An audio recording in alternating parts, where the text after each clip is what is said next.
I'm Chris Thomas, and this is Masterclass.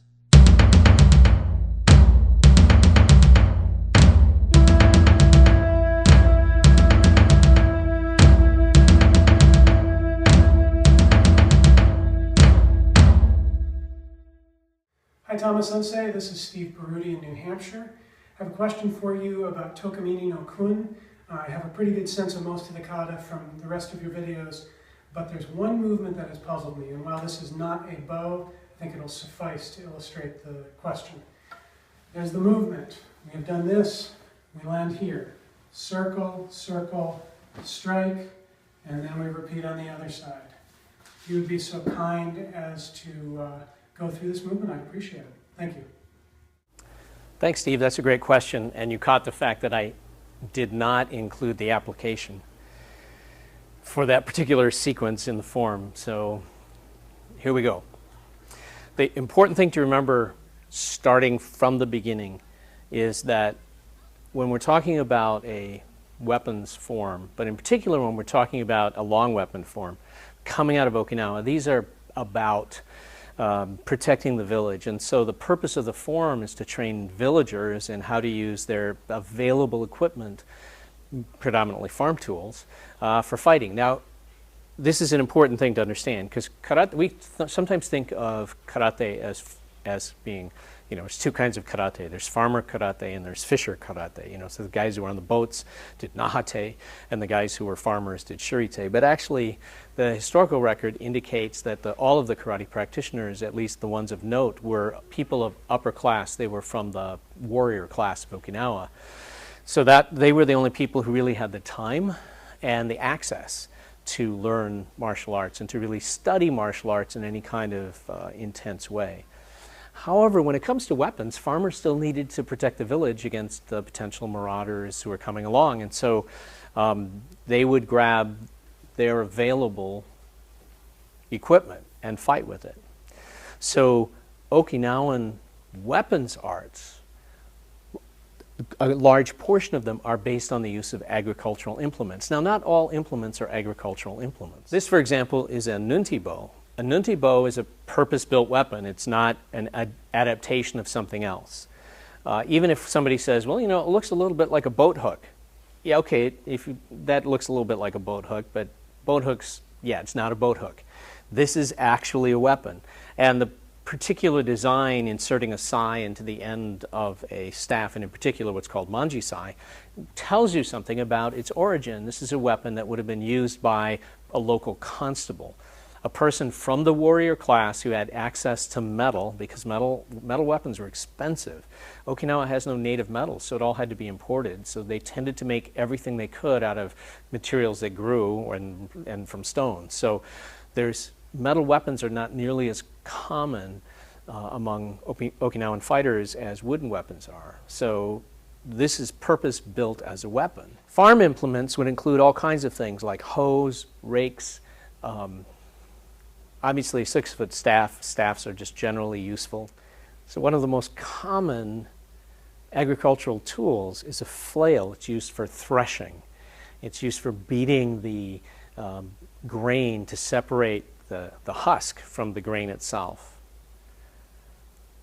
The design of the flail, there are a couple of various designs, but generally speaking, the most critical thing that shapes the design is the kind of grain. So it's likely that a flail for rice was made entirely of bamboo so that it didn't hit the rice too hard. You didn't want to break the kernel. But also wheat would be grown and other kinds of things, but wheat in particular. Wheat and soybeans are what makes soy sauce. And so wheat requires a heavier flail. A flail is basically a stick with another stick hanging on the end of it. Now this I mocked up for the purpose today. This is just cheap bamboo. It's not going to survive the day. This is not weapon grade at all. By the way, these things often would be weaponized. In almost every society, there's some version of this as a weapon. But you see, because the kata is for training people how to use their available implements, it has moves in it, which are 4 different implements. The move we're talking about is for the flail. I have a feeling that having said that and you knowing the move, you're already picturing in your mind what it's for, but we're going to cover it now and allow that to be unquestionably evident. So the way to use this weapon, when you're waiting, you just kind of leave it hanging on, just kind of lies on the floor this way or on the ground. When the opponent comes in for attack, just like that. And you recognize that in the kata, that's this piece right here. Guess what follows it?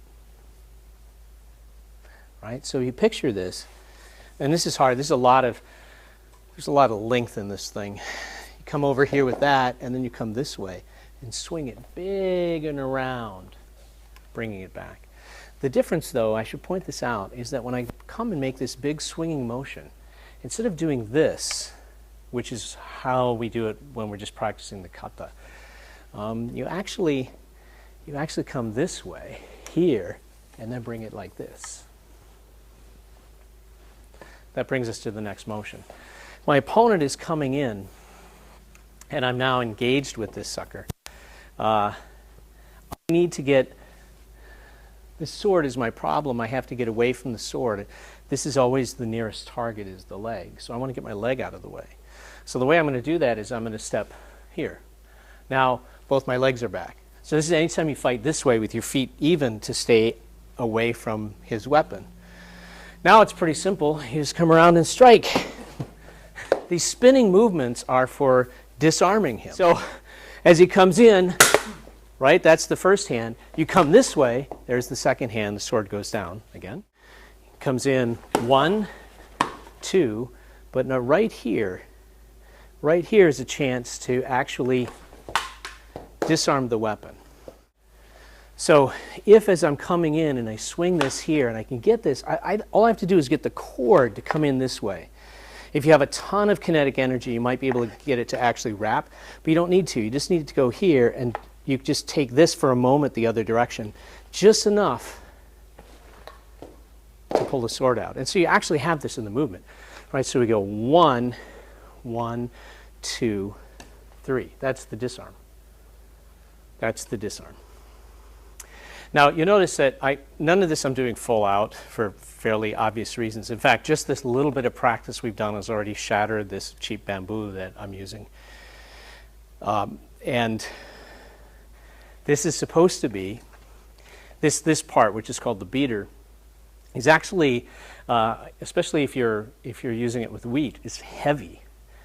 And it's not typically round, it's actually kind of flattened with kind of rounded facing surfaces, so when it strikes, it hits with a lot of surface area. That means that it impacts with a great deal more impact than what we accomplished here.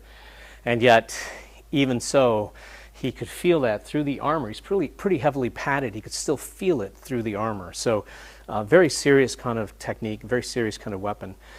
And but right there in the middle of the kata, you have this sequence designed for use with this.